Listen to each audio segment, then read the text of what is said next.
Nous avons Gisèle refait sa vie à l'île de Ré. Gisèle écrit un livre. Gisèle est interviewée dans le magazine Elle. Et Gisèle est invitée chez Fogiel. C'est vrai que le comportement de Gisèle Pellico commence à m'interroger aussi. Je n'irai pas jusqu'à dire, comme cette influenceuse que je vous présente aujourd'hui, hein, j'aime bien mettre à l'honneur le travail, eh bien que cette femme a été consciente au moment où elle a subi des rapports S. Bon, je ne vais pas aller jusque-là. Elle explique que bon, elle n'a pas suffisamment été droguée pour être complètement inconsciente. Vous allez voir en fin de vidéo qu'elle explique que normalement, s'il y a sécheresse vaginale ou je ne sais quoi à son âge, ou j'en sais rien, en tout cas, c'est quand même étonnant d'avoir subi tout ça et de se réveiller, de ne rien sentir. Bon, moi, je ne vais pas rentrer dans ces détails-là. Moi, ce qui m'intéresse, c'est de parler aussi de sa fille, parce que la fille de Dominique Pellico, hein, donc la fille de Gisèle, Dominique, hein, je vous rappelle, le malade qui a fait ce qu'il a fait et qui a fait venir plein de gars, voilà, je crois qu'on a, je sais plus combien de dizaines et de dizaines de gars qui ont abusé de sa femme, on a aussi retrouvé des photos de la fille de Dominique Pellico qui donc témoigne en fin de vidéo. C'est vrai que moi ça me perturbe de voir que cette maman ne veut pas donner la place, ne semble pas vouloir donner la lumière aussi, enfin si je peux parler de lumière médiatique à sa fille qui, manifestement, on a retrouvé des photos d'elle alors qu'elle était inconsciente aussi, hein, j'entends de la fille de Gisèle, et la fille de Gisèle explique que sa mère n'a pas voulu confondre les affaires de moi, c'est mon procès à moi. Hein. On a l'impression qu'il y a une sorte de manque d'empathie, je sais pas, comme ça, de l'extérieur. Enfin, j'imagine qu'une mère, instinctivement, devrait dire, médiatiquement, enfin, on n'entend jamais Madame Pellico, Gisèle Pellico, parler de sa fille. Parce que Gisèle, elle aime être sous le feu des projecteurs. Alors, je sais que cette vidéo va pas faire l'unanimité, hein, mais bon, tant pis. Moi, j'ai toujours eu des doutes. Voilà. Alors après, je ne peux pas certifier que je n'y crois pas, que je ne crois pas en sa sincérité, puisque je n'ai pas de preuves, mais je m'interroge. Médiatiquement, tu devrais dire, j'ai subi ça, mais l'horreur, c'est d'imaginer que ma fille l'a subi aussi. On a retrouvé des photos de ma fille aussi, où elle était inconsciente, en sous-vêtements. Enfin, tu vois, jamais elle a un mot pour sa fille. Je vis pas avec un doute, je vis avec une conviction profonde que mon père a forcément drogué sa fille à des fins de crime. La seule différence, et j'insiste, avec le dossier de ma maman, c'est qu'on n'a pas réussi à retrouver de preuves suffisantes pour pouvoir l'accabler et le mettre en examen pour ces raisons-là. Maintenant, la vraie question qui se pose, et ce sur quoi j'ai décidé, moi, d'activer une autre plainte à l'issue du procès de Mazan, c'est qu'on s'est rendu compte qu'il n'y avait pas eu de véritable enquête à l'égard de la fille et que l'enquête s'était majoritairement concentrée en 2020 jusqu'en 2022, au moment où l'instruction va se clôturer, sur le dossier de ma mère parce que on parle de scènes de barbarie et de viol. Donc, à ce moment-là, les enquêteurs de police, ils font un choix. Et là, comme le dit cette influenceuse, on a Gisèle à l'île de Ré, Gisèle qui a écrit un livre. Enfin, tu vois, écrire un livre, ok, je pense que tu as fait un procès, que tu as voulu médiatique, etc. Tout le monde te disait que tu étais une héroïne parce que tu avais le courage de faire, de médiatiser cette affaire et compagnie. Pourquoi en plus avoir besoin d'écrire un livre? Je pense que ton histoire, on la connaît en long, en large, en travers. Et qu'avec ce livre, tu es reçu dans tous les médias, notamment chez Monsieur Fogiel. Bon, après, on voit que t'as refait ta vie à l'île de Ré. Après, on voit que t'es interviewé par-ci, par-là. Je sais pas, ça commence à me déranger. Je me demande... Enfin, vous voyez ce que je veux dire par là. Je sais pas ce que vous en pensez. Je vais pas remettre en question ce qu'elle a vécu. J'imagine qu'elle a vécu des choses graves, mais le fait que sa fille ait aussi souffert de cette affaire, déjà en tant que fille, hein, et puis peut-être qu'en tant que personne abusée également, et que Gisèle Pellico ne semble pas avoir un mot pour sa fille. Et sa fille dit d'ailleurs qu'elle a arrêté de lui parler. Regardez... l'émission qui s'appelle Carla pour vous, ou je sais plus, oui c'est ça, bon je sais plus le nom exactement, regardez en intégralité, voilà, je trouve que la fille de Gisèle Pellico est bien clémente envers sa maman, voilà, moi je vous le dis honnêtement, sa maman semble l'écarter hein, de cette entre guillemets lumière médiatique, sa maman semble pas avoir de mots pour elle, alors que la fille a subi aussi des choses. Ça me semble assez évident. D'ailleurs, c'est à la fille d'ouvrir un procès. Et la fille dit, oui, je trouve que la justice, elle en veut à la justice de ne pas avoir traité les deux affaires. Mais moi, c'est pas à la justice que j'en voudrais. C'est surtout à la maman. Parce que si la maman avait ouvert sa bouche pour dire ma fille, ma fille, ma fille et moi, la mère aurait pris la main de sa fille et disant ma fille et moi avons subi. Je pense que la justice et les médias n'auraient eu d'autres choix. C'est ça une mère. Une mère, c'est aussi protecteur et j'ai l'impression qu'elle pense à elle avant tout. Excusez-moi. Et puis ce livre, encore une fois, je trouve ça très, très douteux en fait d'avoir... Alors après on me dira, oui, mais tu comprends, c'est un exercice cathartique pour purger, mais je pense que l'exercice, la catharsis, elle l'a déjà eu avec le procès. Hein. Ça a été médiatisé, toute la France entière l'a reçue. Là, elle est reçue en Allemagne, elle est reçue dans tous les pays. L'impression qu'elle fait, excusez-moi, hein, elle a l'impression qu'elle fait une tournée mondiale en fait. Excusez-moi, hein. Je pense, et j'ai bien peur que les années à venir vont me donner raison, que vous allez entendre parler d'elle un peu partout, que l'histoire va... Bon, je comprends que c'est l'histoire de sa vie, mais ce besoin, cette surexposition médiatique, moi, une fois que tu as eu ton procès, ok, on a compris l'affaire, tu n'es pas obligé d'écrire un livre, tu n'es pas obligé d'aller chez Fogiel, tu n'es pas obligé de... Je ne sais plus quoi d'autre là qu'elle raconte, l'influenceuse. J'ai quand même l'impression qu'elle se montre beaucoup et qu'elle est... alors, je ne veux pas aller jusque-là à dire qu'elle a pris goût, mais excusez-moi, hein, j'espère me tromper, mais j'ai l'impression qu'elle a pris goût à cette célébrité et à cette lumière médiatique. Et je peux le dire, Gisèle, elle doit recevoir des lettres, des milliers de lettres. Il doit y avoir des gens, en plus elle a un physique très typique, très typé, enfin je veux dire, on ne peut pas la louper, qui doivent limite se mettre à genoux et se prosterner quand elle va faire ses courses en disant « Oh là là, Madame Pellico, quel courage, bravo !» Enfin, qui doivent compatir et qui doivent la plaindre. Et je peux imaginer qu'avec un certain moment, peut-être qu'elle a pris... Alors c'est triste à dire peut-être goût à ça, ou en tout cas elle s'est habituée à ça. Alors déjà, pendant le procès, sa fille est venue voir sa mère en lui disant, bah écoute, profitons-en, hein, voilà, papa m'avait pris en photo à poil pendant que j'étais endormie. Sa mère lui a rétorqué, ouais mais attends, là c'est mon procès, c'est pas le procès de la famille, voilà, donc next, rien à voir, circuler.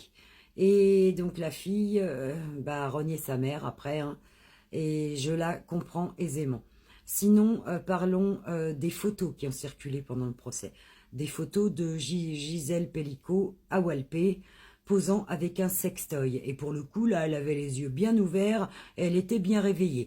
Bon, elle s'est énervée en disant que, voilà, elle avait encore eu des absences et qu'elle ne se rappelait absolument pas et que, voire même, c'était pas elle sur les photos. Bon, bref. Et sinon, la soumission chimique, la fameuse soumission chimique.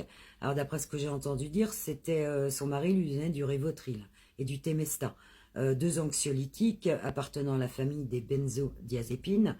Donc, comme effet secondaire, vous pouvez avoir des vertiges, la tête dans le cul le lendemain. Enfin bon, des effets secondaires pas trop importants. En tout cas, aucun effet secondaire qui vous mette dans un état semi-comateux.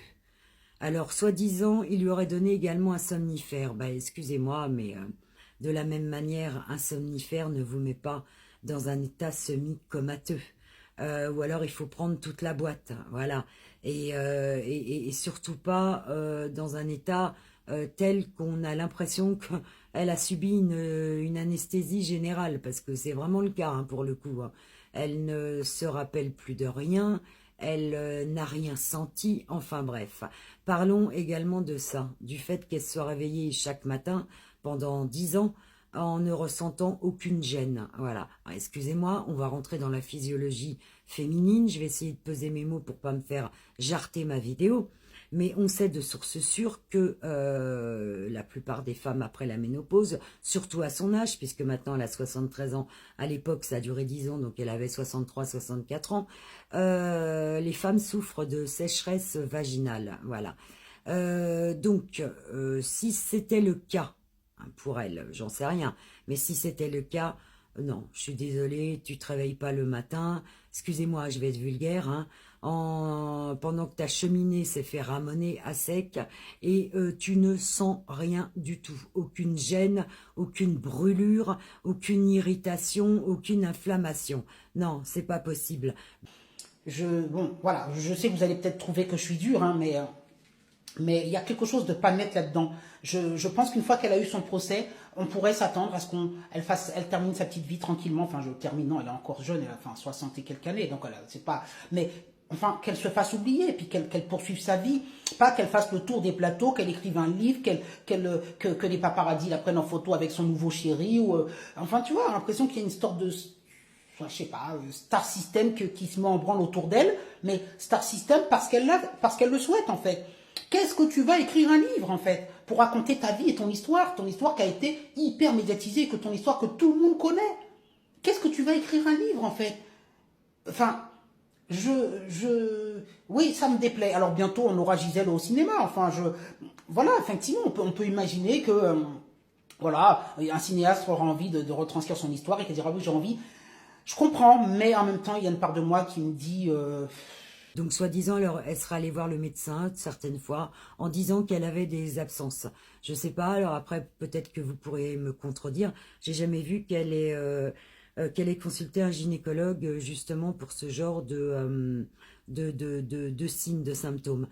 Donc voilà, je m'interroge. Alors après, pourquoi voilà le mari aurait accepté hein, donc tout ce qui s'est passé, il aurait accepté la prison, il aurait reconnu les faits, et les 50 mecs pareil, pourquoi ils ont tous témoigné en disant qu'elle dormait? Je sais pas. Moi tout ce que je sais c'est que je suis prête à tout entendre, hein, on sait pertinemment qu'il y a des couples qui ont des pratiques très très tordues, notamment, je sais pas si vous avez déjà entendu parler du candolisme, j'en ai entendu parler il y a 1 an ou 2 ans, je connaissais même pas.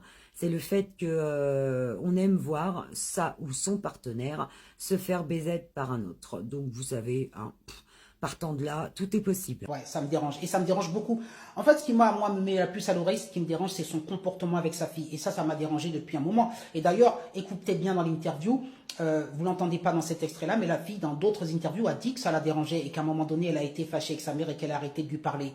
Mais on sent que sa fille essaie de pardonner à sa mère, de la voir squeezée comme ça. Elle dit, bon, ok, allez. Je trouve que la fille est bien clémente et bien gentille avec sa maman. Hein. Excuse-moi. Hein. Alors, elle plaint sa maman, mais je veux dire, elle est la grande oubliée de l'affaire. Et je pense qu'elle a eu un petit passage à vide, cette fille, une petite dépression, hein, faut le dire, parce qu'elle aussi, elle est concernée et que sa maman ne semble pas montrer d'empathie. Alors voilà, vous avez le dossier, enfin, une partie du dossier. Les années à venir me donneront peut-être raison, mais chers abonnés, dites-moi ce que vous en pensez. Est-ce que vous me trouvez trop dur? Est-ce que vous aussi, vous commencez à vous poser quand même quelques questions? Je vous mets par honnêteté la vidéo en intégralité. Hein. J'ai pas coupé l'influenceuse parce qu'elle a fait plein de vidéos sur Gisèle Pelicot et elle est vraiment dans des thèses où elle se dit que Gisèle Pelicot ne peut pas ne pas avoir ressenti les choses, ne peut pas avoir été consciente. Elle va jusqu'à dire, vous entendez, qu'elle a posé avec un god et en lingerie les yeux ouverts et qu'à ce moment-là on lui a mis les photos et qu'elle ne dormait pas. Et qu'elle a pas su répondre à ça, bon, je vais pas... Enfin, moi, voilà, je veux pas rentrer dans tout ça. Moi, je regarde juste le livre, la fille qui est un peu ignorée dans cette histoire, la mère qui fait un peu le tour des médias.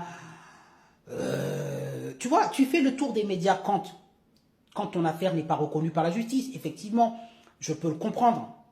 Et tu essaies d'écrire des livres et tu essaies de ceci, cela. Quand tu as au moins, ou peut-être aussi le but d'alerter, de faire lanceur d'alerte. Mais je n'ai pas l'impression qu'elle est dans une démarche de lanceur d'alerte. Tu vois, j'ai pas l'impression. Par exemple, tu vois, quand tu vois Claire Géronimi qui a été vée par un OQTF, tu me diras, bah, c'est la même chose, elle fait les plateaux derrière, on a l'impression que... J'ai l'impression que la démarche de Claire Géronimi, qui a en plus monté une association et tout, c'est davantage dans un but préventif et effectivement de lanceur d'alerte. Et je sens que c'est pas le souhait de se mettre en avant ou autre. Chez Gisèle Pelicot, j'ai des doutes. Je suis honnête avec vous. Voilà, bon, dites-moi, hein, voilà... je voulais quand même... ça fait un petit moment hein, que ça me trotte dans la tête, surtout par rapport à la fille. C'est surtout ça. Mais bon, voilà, dites-moi ce que vous en pensez et je serai preneur de vos réflexions. Hein. Moi, je ne dis pas détenir la vérité. Je commence juste à me poser des questions. Voilà, bonne journée à vous. Parce qu'une enquête de cette nature, qui est juste hors sol, ça nécessite des ressources, du temps, des équipes. Donc à ce moment-là, le dossier... Ah, moi, je considère que je suis la grande oubliée de ce dossier, ouais. Vraiment. Et j'en veux beaucoup, beaucoup, beaucoup à notre système judiciaire.